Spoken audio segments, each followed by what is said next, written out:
Good morning to all my dear students. कैसे हैं आप सब? आप लोग पढ़ाई कर रहे हैं या नहीं कर रहे हैं, आई डोंट नो, बट अगर आप पढ़ाई कर रहे हैं, आप मेहनत कर रहे हैं, संघर्ष कर रहे हैं, तो आपसे सिर्फ एक बात कहना चाहता हूं कि आपका संघर्ष जितना बड़ा होगा, सफलता उतनी ही शानदार होगी। इस बात को याद रखिएगा। चलिए हम लोग अपने टॉपिक पर चलते हैं। Relation between you V F. What is U? Distance of object, and V distance of image. F is the focal length. हमें वस्तु की दूरी, प्रतिबिंब की दूरी और फोकस दूरी के बीच संबंध निकालना है। U V F के बीच संबंध स्थापित करना है। और ये संबंध जो होता है ये फॉर कॉनकेव मिरर और फॉर कॉन्वेक्स मिरर दोनों के लिए सेम होता है। दोनों में कोई अंतर नहीं होता है। दोनों के लिए UVF में जो रिलेशन आता है वो सेम ही आता है। हम लोग आज डेरिवेशन करेंगे फॉर कॉनकेव मिरर के लिए। कॉनकेव मिरर को लेकर के, अवतल दर्पण को लेकर के हम लोग डेरिवेशन यहां पर करेंगे। और ये टॉपिक बोर्ड एग्जाम के लिए बहुत इंपॉर्टेंट है। मैं देखता हूं कि स्टूडेंट्स पूरे के पूरे ईयर इसी एक डेरिवेशन के पीछे पड़े रहते हैं और समझ में नहीं आता। और बहुत ही आसान, बहुत ही इंटरेस्टिंग डेरिवेशन। चलिए स्टार्ट करते हैं। तो हम लोग कॉनकेव मिरर के लिए अभी करेंगे, उसके बाद अगले लेक्चर में हम लोग कॉन्वेक्स मिरर के लिए भी करेंगे। कॉनकेव मिरर के लिए हम लोग करते हैं, कॉनकेव मिरर से डेरिवेशन करना है तो सबसे पहले हम लोगों को कॉनकेव मिरर बनाना पड़ेगा। और कॉनकेव मिरर बना करके हमें क्या करना होगा, उसमें U, V और F होना चाहिए। उसकी फोकल लेंथ भी देखना होगा, उसका रेडियस ऑफ कर्वेचर भी देखना होगा, और U मतलब ऑब्जेक्ट को भी दिखाना होगा, और V इमेज को भी दिखाना होगा। ऑब्जेक्ट की डिस्टेंस और इमेज की भी डिस्टेंस को हम लेंगे। याद रहे U क्या है, distance of object, V distance of image, F focal length. चलिए हम लोग कॉनकेव मिरर बनाते हैं, अवतल दर्पण। तो हम लोग सबसे पहले एक डायग्राम बना लेते हैं। ये क्या हो जाएगा, कॉनकेव मिरर।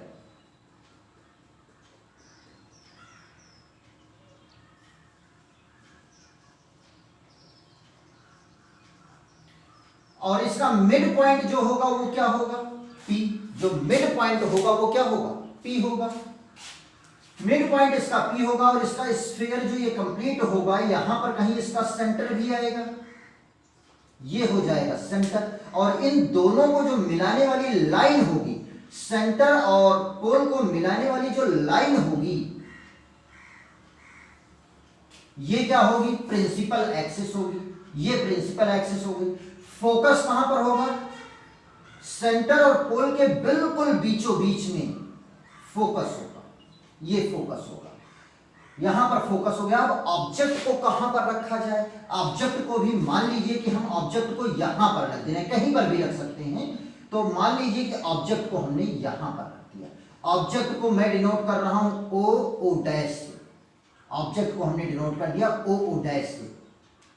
अब ऑब्जेक्ट का इमेज भी बनाना है, इसका प्रतिबिंब भी बनाना है। तो प्रतिबिंब बनाने के लिए रूल हम लोग जानते हैं। और वैसे भी कॉनकेव मिरर की केस में 6 केस हम लोग देख चुके हैं कि कैसे इमेज बनता है। सबसे पहले लाइट रेज क्या लेते हैं, parallel to the principal axis, मुख्य अक्ष के समांतर। मुख्य अक्ष के समांतर जाने वाली लाइट रेज कहां से होकर के पास होती है, फोकस से होकर के पास होती है। ये फोकस से होकर के निकल जाएगी। उसके बाद दूसरा हम लोग ले लेते हैं सेंटर से पास होने वाली। सेंटर से जो लाइट रेज पास होगी वो अपने ही पथ पर वापस लौट जाएगी। तो यहां से सेंटर से पास होने वाली लाइट रेज ले लीजिए। ये लाइट रेज इस तरीके से आई और इस तरीके से आई है, सेंटर से आ रही है, मतलब यहां पर परपेंडिकुलर पहुंचेगी। और परपेंडिकुलर आएगी तो ये वैसे ही अपने मार्ग पर वापस लौट जाएगी। क्लियर। और ये एक रिफ्लेक्टेड लाइट रेज है, एक ये रिफ्लेक्टेड लाइट रेज है। जहां पर कट कर रही है, यहां पर कट कर रही है, यहीं पर इमेज बन जाएगा। तो इमेज यहां पर बना दीजिए, ये हो जाएगी इमेज। इमेज को हम I और I डैश से डिनोट करते हैं। I और I डैश से डिनोट कर रहे हैं। क्लियर। ध्यान से इस डायग्राम को देखिएगा, I और I डैश से डिनोट कर रहे हैं। ये जो इमेज यहां से चली है, यहां तक पहुंची है। इस पॉइंट को मैं ले ले रहा हूं A, और यहां से बस इतना करिए, यहां से परपेंडिकुलर ड्रा कर दीजिए, यहां से डॉटेड से एक परपेंडिकुलर ड्रा कर दीजिए ताकि एक ट्रायंगल बन सके। एक परपेंडिकुलर ड्रा कर दीजिए और परपेंडिकुलर का यहां पर नाम दे दीजिए n, ये परपेंडिकुलर। अब हम लोग थोड़ा सा डिस्टेंस देख लेते हैं और साइन कन्वेंशन हम पिछले लेक्चर में बता चुके हैं, उस साइन कन्वेंशन का यूज यहां पर बहुत होने वाला है। तो यहां पर देखिए ये क्या है, ऑब्जेक्ट। ऑब्जेक्ट से हमेशा डिस्टेंस जो मेजर करते हैं, मैंने बताया है डिस्टेंस को जो मेजर करते हैं वो P से मेजर करते हैं, पोल से मेजर करते हैं। तो O से P तक की डिस्टेंस, O से P तक की डिस्टेंस क्या होगी, ये ऑब्जेक्ट है, मतलब पोल से ऑब्जेक्ट की डिस्टेंस, ऑब्जेक्ट की डिस्टेंस क्या होगी, डिस्टेंस ऑफ ऑब्जेक्ट या ऑब्जेक्ट डिस्टेंस, ऑब्जेक्ट डिस्टेंस वस्तु की दूरी, ऑब्जेक्ट डिस्टेंस, ऑब्जेक्ट डिस्टेंस है क्या, PO या OP लिख दीजिए, ऑब्जेक्ट डिस्टेंस क्या लिख दीजिए, OP। OP क्या होगा, माइनस U होगा, क्योंकि लेफ्ट साइड में है, लेफ्ट साइड के डिस्टेंस को हम किससे डिनोट करते हैं, माइनस, क्या लेते हैं, माइनस लेते हैं। यहां पर ऑब्जेक्ट डिस्टेंस को U लेते हैं और लेफ्ट साइड में इसलिए माइनस U लेंगे। ये I है इमेज, इमेज की पोल से distance means image distance, image distance, image distance क्या होगा, PI या IP। IP जो होगा ये इमेज डिस्टेंस होगी, I से P तक की डिस्टेंस, और ये भी इमेज भी तो लेफ्ट साइड में है, तो ये भी हम क्या लेंगे, माइनस लेंगे। और इमेज की डिस्टेंस को हम किससे डिनोट करते हैं, V से डिनोट करते हैं।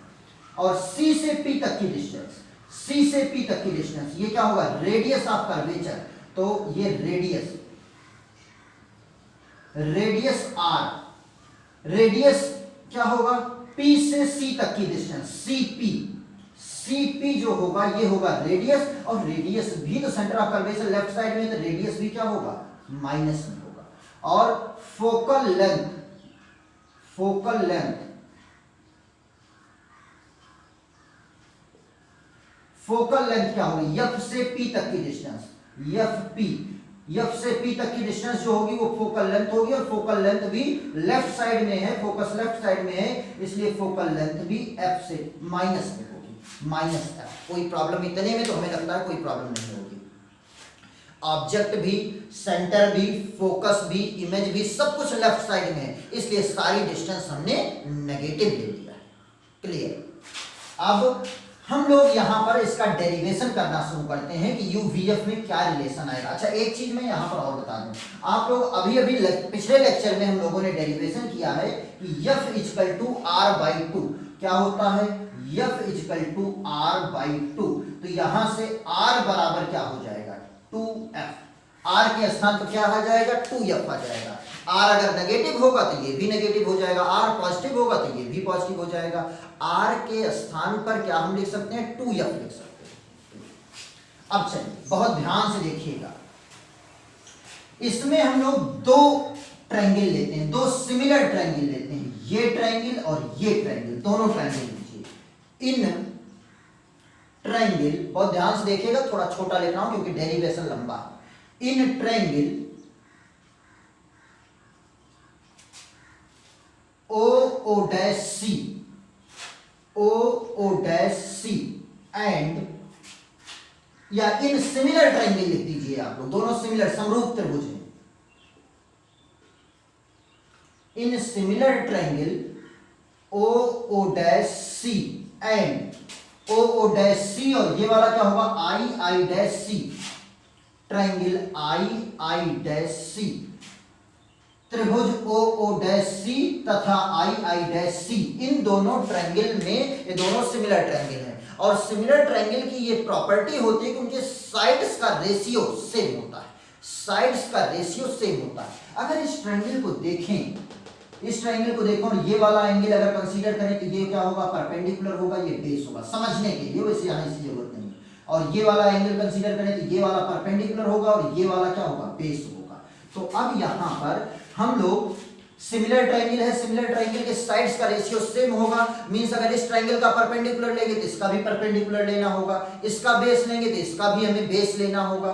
तो हम लोग लेते हैं, तो क्या होगा, साइड्स का रेशियो सेम होगा, मींस परपेंडिकुलर बटे perpendicular equal to base upon base. तो इस ट्रायंगल का अगर परपेंडिकुलर लेंगे तो क्या हो जाएगा, O O dash, O O dash upon इस ट्रायंगल का परपेंडिकुलर क्या होगा, I I dash, I I dash is equal to इस ट्रायंगल का बेस क्या होगा, बेस होगा ओ सी, बेस क्या होगा ओ सी बटे इस ट्रायंगल का बेस क्या होगा सी आई, यही तो बेस होगा, सी से आई, ये सी आई ये होगा बेस। कोई प्रॉब्लम, फिर से ध्यान समझिए, इस चीज को बहुत ध्यान समझना है, यहीं पर प्रॉब्लम होती है। इस ट्रायंगल में, इस ट्रायंगल का परपेंडिकुलर हमें लिया, परपेंडिकुलर क्या है ओ ओ डैश, इस ट्रायंगल का परपेंडिकुलर, परपेंडिकुलर बटे perpendicular equal to base upon base. तो इसका परपेंडिकुलर ओ ओ डैश, इसका perpendicular I I dash, O O dash बटे I I dash equal to इसका बेस ओ सी, इसका base सी आई, तो ओ सी बटे सी आई, ओ सी बटे सी आई, ये हमारा हो जाएगा इक्वेशन नंबर 1। क्लियर। अब हम लोग ये ट्रायंगल का काम खत्म हो गया, अब हम लोग दूसरा ट्रायंगल लेंगे। इस ट्रायंगल और इस ट्रायंगल, ये भी दोनों सिमिलर ट्रायंगल, इन similar triangle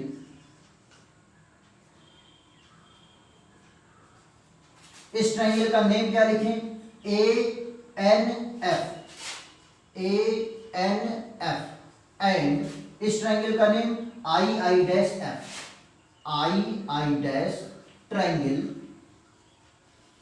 I I dash F. इस ट्रायंगल और इस ट्रायंगल में क्या होगा, इन दोनों ट्रायंगल में अगर देखा जाएगा तो इसमें भी अगर ये वाला एंगल लेंगे तो ये परपेंडिकुलर हो जाएगा और ये बेस हो जाएगा। इस ट्रायंगल में ये परपेंडिकुलर, ये वाला बेस, तो हम वही सिमिलर ट्रायंगल है तो perpendicular upon perpendicular equal to base upon base, वही कॉन्सेप्ट लगाना है। तो इसका परपेंडिकुलर क्या होगा, ए एन इसका perpendicular, A N divided by इसका परपेंडिकुलर क्या होगा, I I dash, I I dash. Clear. A N upon I I dash is equal to इसका बेस क्या होगा, एफ एन डिवाइडेड बाय इसका बेस क्या होगा, I F, I F. Clear. इसका बेस आई एफ। फिर से समझते हैं, इस वाले ट्रायंगल का परपेंडिकुलर ए एन, इस वाले ट्रायंगल का perpendicular I I dash equal to इस ट्रायंगल का बेस एफ एन, इस ट्रायंगल का बेस आई एफ। क्लियर। अब यहां पर ये हो गया तो यहां से लिख सकते हैं हम लोग, बट अगर देखा जाए तो ए एन किसके इक्वल होगा, ए एन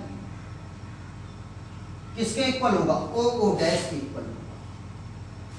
क्यों इक्वल होगा, यहां समझ लीजिए, ए एन और ओ ओ डैश इक्वल होगा। क्यों इक्वल होगा, क्योंकि भाई ये लाइन और ये प्रिंसिपल एक्सिस दोनों क्या है, पैरेलल हैं, और पैरेलल लाइन के बीच की डिस्टेंस कभी चेंज नहीं होती, हमेशा इक्वल होती है। चाहे हम यहां पर डिस्टेंस मेजर करें, चाहे यहां, चाहे यहां, चाहे यहां, क्योंकि पैरेलल लाइन के बीच की डिस्टेंस चेंज नहीं होती है। वो दोनों पैरेलल लाइन और पैरेलल लाइन के बीच की डिस्टेंस चेंज नहीं होती है, इसलिए A N equal to O O dash आ जाएगा। तो ए एन के स्थान पर हम क्या लिख देंगे, ए एन के स्थान पर हम क्या लिख देंगे, ओ O dash, O O dash बटे नीचे क्या है, I I dash equal to F N बटे आई एफ। ठीक है। अब उसके बाद लास्ट में एक लाइन हम लोगों को लिखना है, लास्ट में एक लाइन लिखना है, और वो क्या लिखना है, जो हम लोग पिछले लेक्चर में लिखा था वही, if the aperture of mirror is very small then point n is very close to point P, मैंने क्या लिखा, if the aperture of the mirror is very small then point N is very close to point P. आप लोगों को वही चीज समझाना है जो हम पिछले लेक्चर में समझा चुके हैं। ये दर्पण इतना बड़ा हमने लिया है, दर्पण को हमने इतना बड़ा लिया है, लेकिन रियल में दर्पण क्या होता है, रियल में दर्पण इतना बड़ा होता है। तो अगर ये दर्पण इतना बड़ा होगा, अपर्चर, इस दर्पण का जो अपर्चर है, इस दर्पण का जो द्वारक है वो द्वारक बहुत छोटा होगा। अगर दर्पण का द्वारक बहुत छोटा होगा तो ये पॉइंट इस तरीके से यहाँ आएगा और यहाँ से परपेंडिकुलर ड्रा करेंगे तो एन पॉइंट और पी पॉइंट एक दूसरे के बहुत नजदीक आ जाएगा। एन पॉइंट पी और पी पॉइंट दोनों एक दूसरे के बहुत नजदीक आ जाएगा, और जब दोनों बहुत नजदीक आ जाएगा तो इसका मतलब क्या है कि एन के स्थान पर पी हम लिख सकते हैं, जहां एन होगा वहां पर हम पी लिख सकते हैं। तो अब यहां से अगर हम देखें तो इस समीकरण को हम क्या लिख सकते हैं, ओ ओ डैश बटे I dash is equal to O dash बटे I dash is equal to F N है, एफ एन है, बट एन पॉइंट जो है वो पी पॉइंट के बहुत क्लोज है। N point is very close to point P, point P के एन पॉइंट पी पॉइंट के बहुत नजदीक है, तो एन के स्थान पर हम क्या लिख देंगे, पी लिख देंगे, डिवाइडेड बाई आई एफ। ये हो जाएगा इक्वेशन नंबर 2। क्लियर। अब ये इक्वेशन नंबर 2 हो गया। अब इस इक्वेशन में अगर देखा जाए तो इक्वेशन 1 और इक्वेशन 2 यहां पर लिख दीजिए, फ्रॉम इक्वेशन 1 एंड 2, दोनों इक्वेशन से देखिए। इक्वेशन 1 में देखिए ये चीज, और इक्वेशन 2 में देखिए ये चीज। क्या ये और ये इक्वल है, मींस दोनों इक्वेशन का left side, left hand side दोनों की इक्वल है, और जब लेफ्ट हैंड साइड इक्वल है तो राइट हैंड साइड भी अपने आप क्या हो जाएगी, इक्वल। तो from equation first and second both equation is equal, so left side is equal, so the right side is also equal. Means अगर लेफ्ट साइड इक्वल है तो राइट साइड इक्वल होगी, means O C upon C I is equal to F P upon I F. Clear. तो ये इतना I F ये हो जाएगा। अब ओ सी, अब यहां पर समझना है, अब यहां पर ध्यान देना है। ओ सी हमें ये डिस्टेंस चाहिए, हमें ये डिस्टेंस चाहिए ओ से सी तक की डिस्टेंस, लेकिन ओ से सी तक की डिस्टेंस चाहिए तो ओ से सी तक की डिस्टेंस के स्थान पर ओ से सी ये डिस्टेंस हमें निकालना है। तो इस डिस्टेंस को निकालने के लिए हम क्या करें, हम पूरी डिस्टेंस ले लें और पूरी मतलब P से O तक की OP डिस्टेंस ले लें, पूरी डिस्टेंस में से CP डिस्टेंस माइनस कर दें, तो क्या ये वाली डिस्टेंस आ जाएगी, आ जाएगी। ये डिस्टेंस हमें निकालना है। हमने क्या किया, OP पूरी डिस्टेंस लिया और OP में से CP माइनस कर दिया, ये वाली डिस्टेंस माइनस कर दी, ये अपने आप हो जाएगा। मतलब हमें OC चाहिए, तो OC के स्थान पर हम लिख सकते हैं OP माइनस CP, OP में से CP माइनस कर दी अपॉन CI। हमें ये डिस्टेंस चाहिए, C से I तक की डिस्टेंस, ये डिस्टेंस चाहिए। ये डिस्टेंस निकालने के लिए हम क्या करें, पूरी डिस्टेंस ले लें, CP ले लें और CP में से IP ये वाली डिस्टेंस माइनस कर दें, ये अपने आप मिल जाएगी। मतलब हम CP लें और CP में से IP माइनस कर दें, IP माइनस कर दें is equal to FP। FP हमें चाहिए तो FP वैसे ही रहने दो अपॉन IF, हमें ये चाहिए IF डिस्टेंस चाहिए, IF डिस्टेंस चाहिए। IF हमें डिस्टेंस निकालना है तो हम क्या करें, पूरी डिस्टेंस लें, IP लें, IP में से FP माइनस कर दें, IP लें और इसमें से FP माइनस कर दें। अगर किसी को ये चीज समझ में नहीं आया है, वीडियो को दोबारा देखिए, आपको 100% समझ में आ जाएगा। और ये चीज बहुत इंपॉर्टेंट है। ऐसा हमने क्यों किया है, ये डिस्टेंस रखने के लिए हमने उसको पूरी डिस्टेंस लेकर के उसको माइनस क्यों किया है? ऐसा इसलिए किया हूं क्योंकि OP की डिस्टेंस हमें पता है। OP की डिस्टेंस क्या है, माइनस U। मतलब OP के स्थान पर हम क्या रख सकते हैं, minus U minus CP।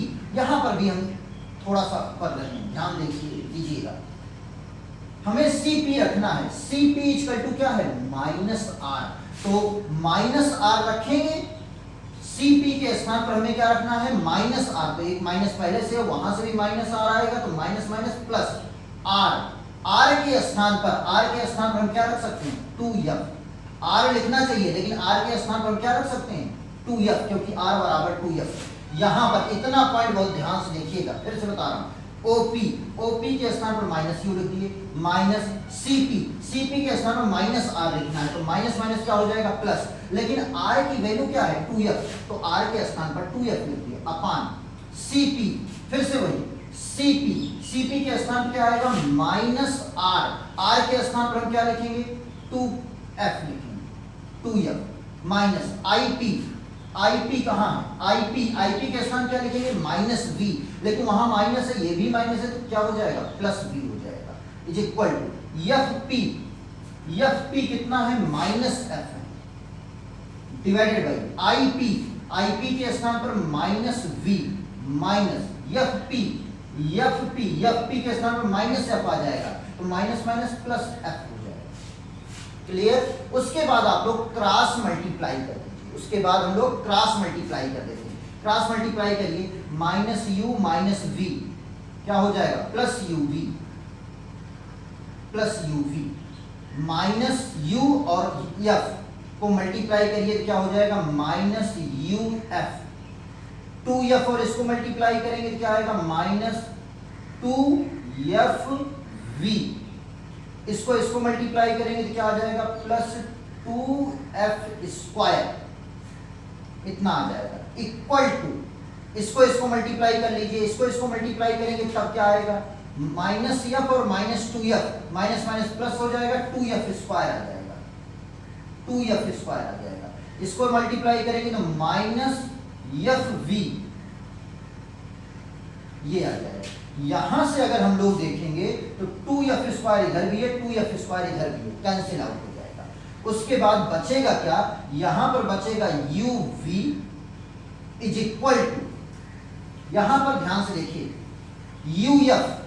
uf है, uf माइनस का है, इधर ले जाएंगे, इक्वल टू के इधर ले जाएंगे क्या आ जाएगा प्लस का uf, उसके बाद में 2fv माइनस का है, इधर ले जाएंगे क्या हो जाएगा प्लस का, 2fv इधर जाएगा तो 2fv जब इधर जाएगा तो प्लस का 2fv हो जाएगा, उस प्लस के 2fv में से एक fv माइनस हो जाएगा तो क्या बचेगा एक fv बचेगा, और वो भी प्लस का fv बचेगा। क्लियर।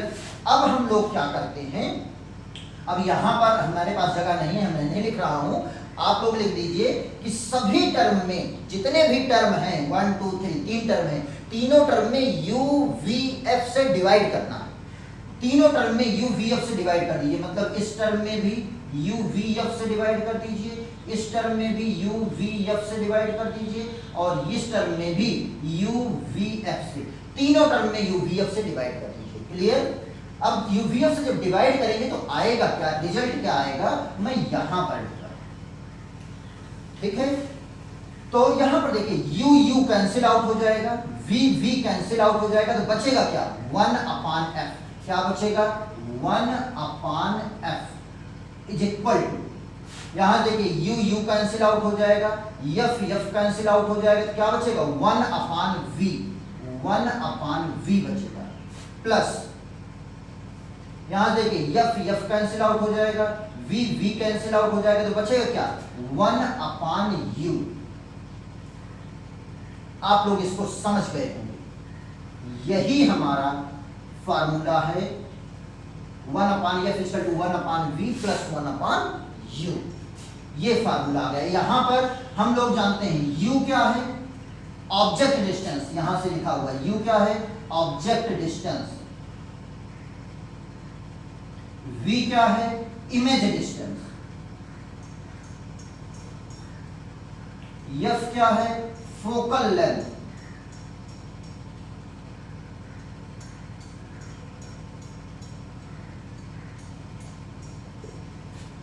क्लियर। कोई प्रॉब्लम,